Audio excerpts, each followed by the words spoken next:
Bafowethu siyabonga kakhulu. Greetings in the wonderful name of Jesus. Siyabonga kakhulu uNkulunkulu bafowethu. Ngifuna ukwenza lezi zimemezelo ke ezifew. Siyamkholwa kakhulu uNkulunkulu. Yes, igama lami ke ngoSithiko baqala ukungibona. I'm the child of God. I'm born again. Ngisindisiwe, ngiyamthanda uJesu. Yes. There are some few things that I want to announce, bazalwane, egameni lika Jesu Kristu. You know, but before I start, ngicela ukuthandaza. Yeah, ngicela ukuthandaza before I start. Egameni lika Jesu. Ukufanele udumo uNkulunkulu, izibongo zonke zingezakho. Uhleli esihlalweni sobukhosi, umhlaba uyisenabelo seinyawo zakho. uNkulunkulu ogcwele ukulunga, nakho konke ubuNkulunkulu bakho buphelelisiwe kuwe. uNkulunkulu nala ngalinye esingasoze sayisamthole nephutha. Yithe siba semaphutheni sihambe siyokhala kusithethelele izono zethu. Umuhle kakhulu ke uNkulunkulu noma sivala amehlo ingqondo zethu azikwazi ukucabanga ngomunye uNkulunkulu, sazi lo kunguwe kuphela. Ngegama lika Jesu Kristu waseNazaretha, ziningi izinto ozenzile nozenzayo even izingqondo zethu zingakwazi ukuyicabanga nokurizina ukuthi into ekaso yenzeke kanjani. Njengoba nongashaya idwala likhipha amanzi, ingqondo yomuntu nengqondo yethu nature ayikwazi ukurizina ukuthi ngempela ithola isiqinisekiso sokuthi amanzi aphumaphi. Konke lokhu kungama signs nama wonders okuprove ukuthi uNkulunkulu wempela. Egameni lika Jesu siyakubonga njalo ngezikhathi zonke. Ngegama lika Jesu Kristu waseNazaretha. Njengoba nongafaka imali ofishini athatha ufishi kuphuma imali. uNkulunkulu omangalisayo ngezikhathi zonke.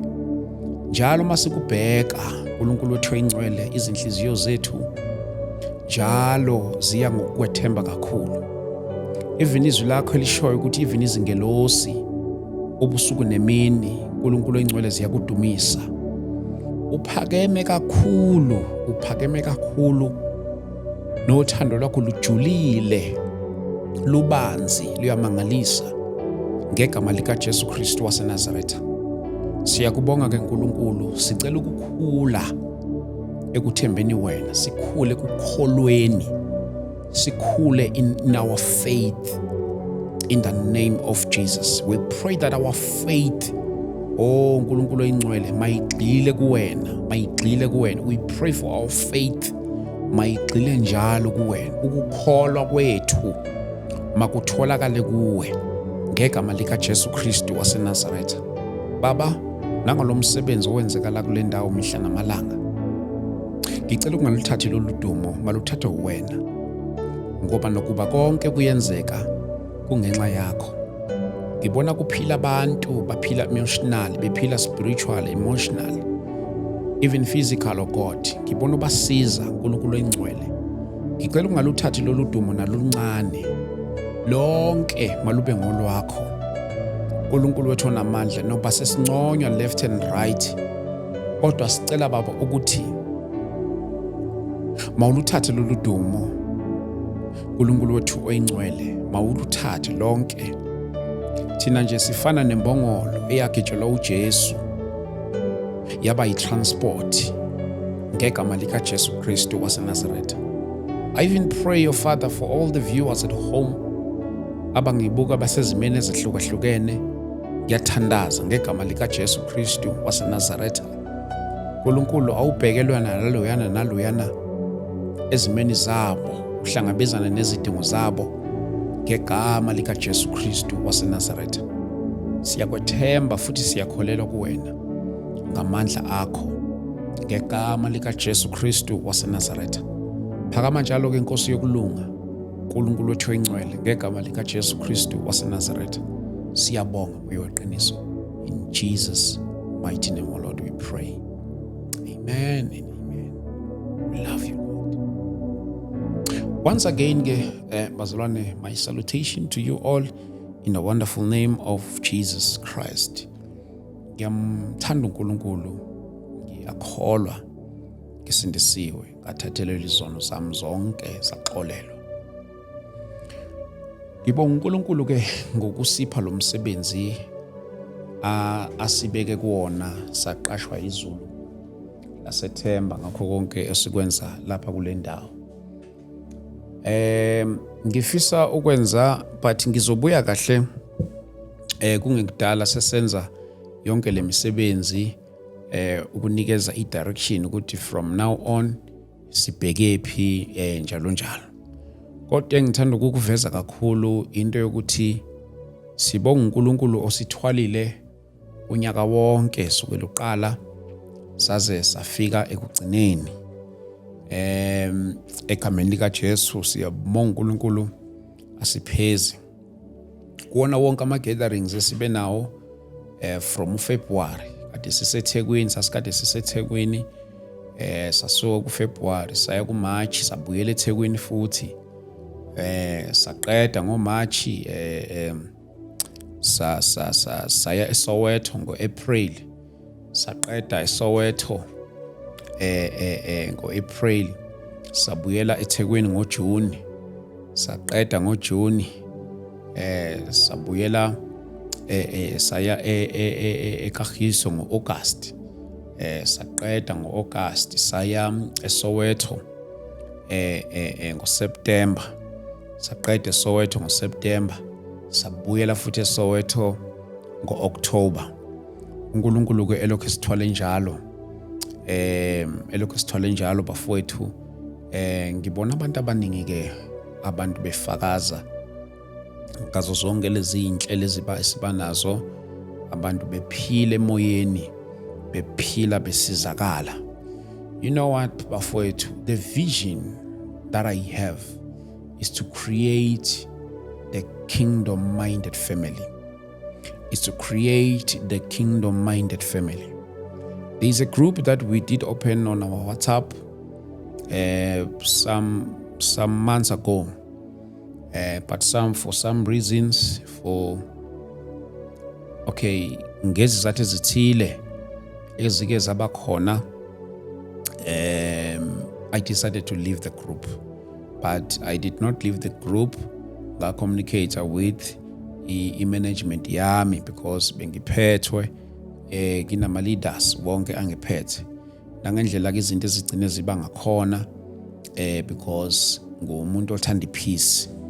Kuningi okuya kwenzakala kabafowethu kulonyaka, but angiblame umuntu. Kukhona konke lokho ngidumisa uNkulunkulu.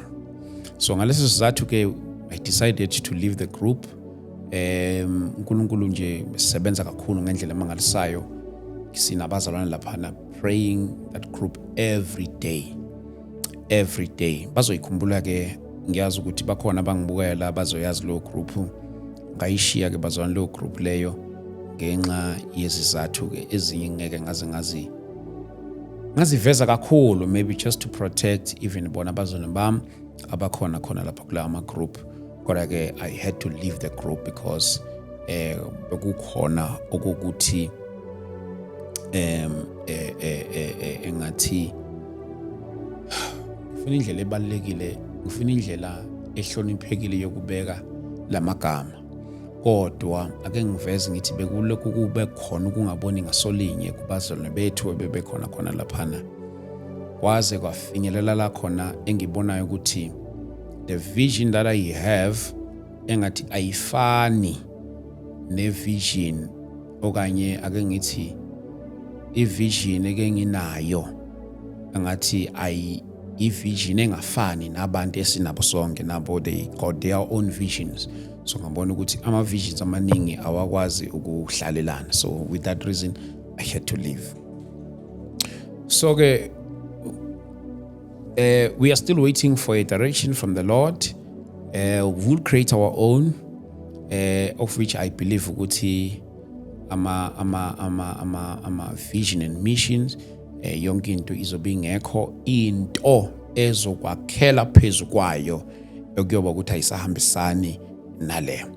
Engikholwa ukuthi ke uyedwa umuntu osinikeza ke ama vision okuNkulunkulu. Ngikholelwa ukuthi ke uma ngisho kanjalo ngikhulumela ephuzini lokuthi engeke ibe khona ezobe isikhombisa ukungahambelani nalokho esiyobe sikwenza.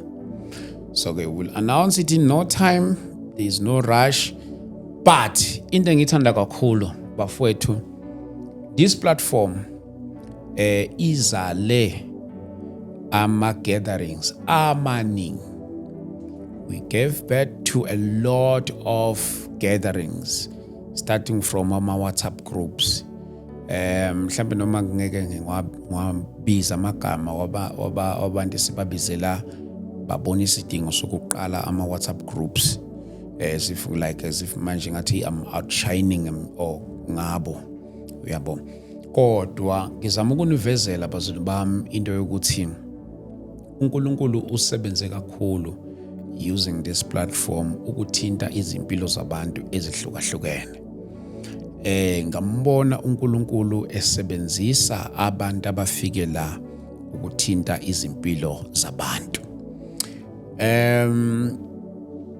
Different guests that we have invited here, into engithandile ngabo babone the need of ukuqhubeka nomsebenzi kaNkulunkulu. Mina igroup ngishiye igroup eku 560 something. WhatsApp group 560 something, and it's still growing through this platform.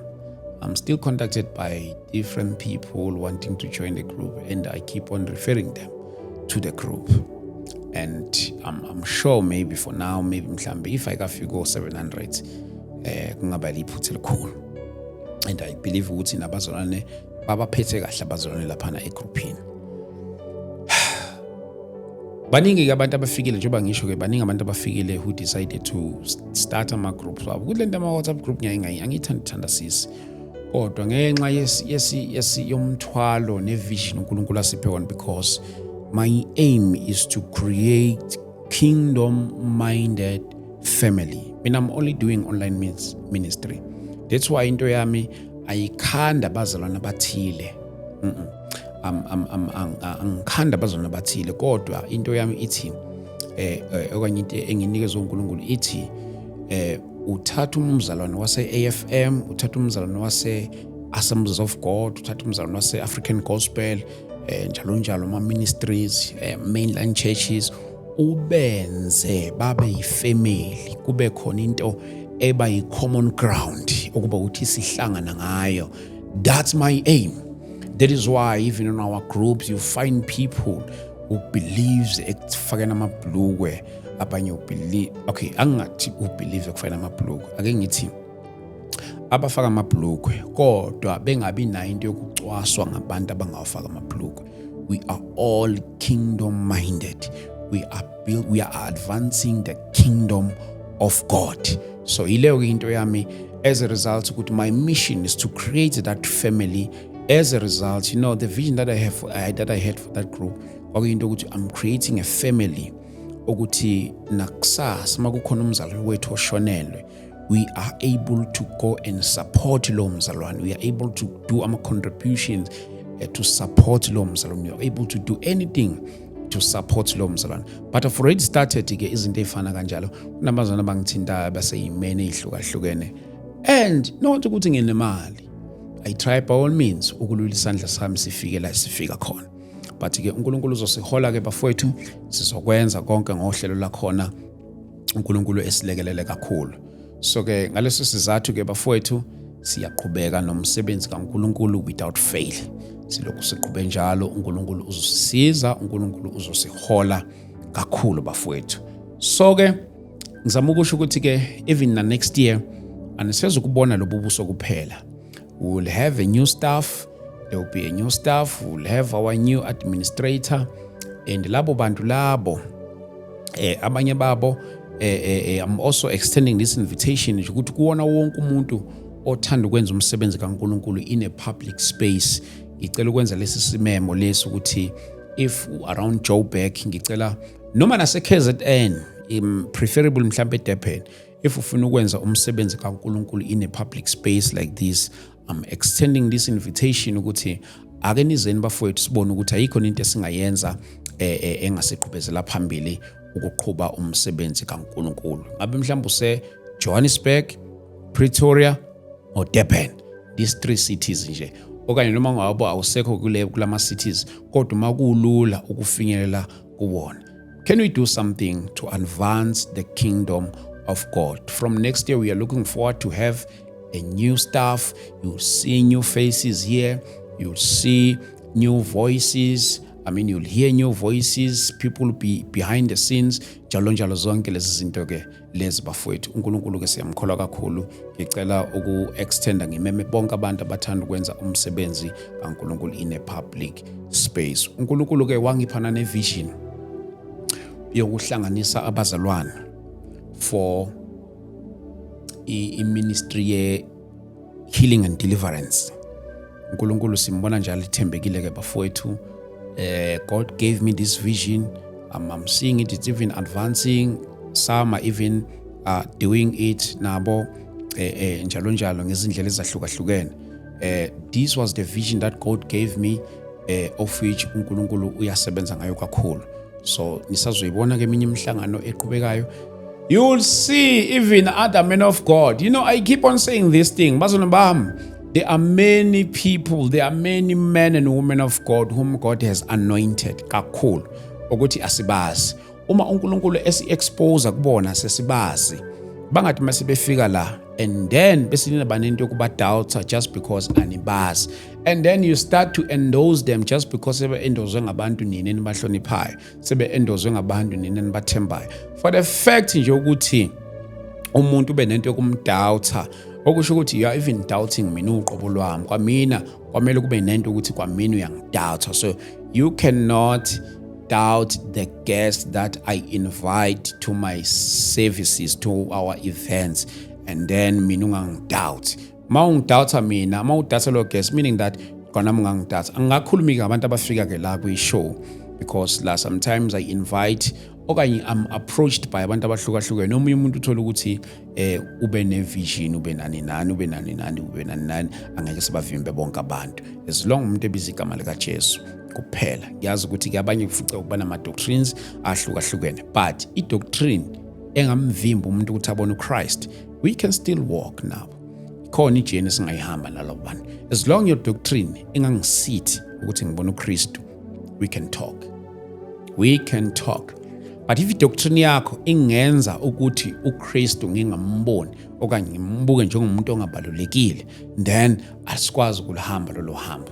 Mangikhuluma ngama-doctrine ke ngikhuluma ngenje into efana nokuthi some believe in the covering of ikhanda lomuntu wesifazane, amabhlukwe, ama-waves, amacici, amawashi, ama-ring, njalo zonke lezi. Ngikhulumela ey'ntweni ey'fana kanjalo. Angayikhulumi izinto ey'fana omanzi, omafutha, is something like that bafowethu. I know ukuthi bakhona abanye bafowethu abakanjalo, siyathandana but sithandanela laphana ningangizwa kabi. Angisho ukuthi nabo bayisihogweni. You see, but ngikhulumela nje for into yokuthi if i-doctrine yakho ingangivimba ukuthi ngibone uKristu.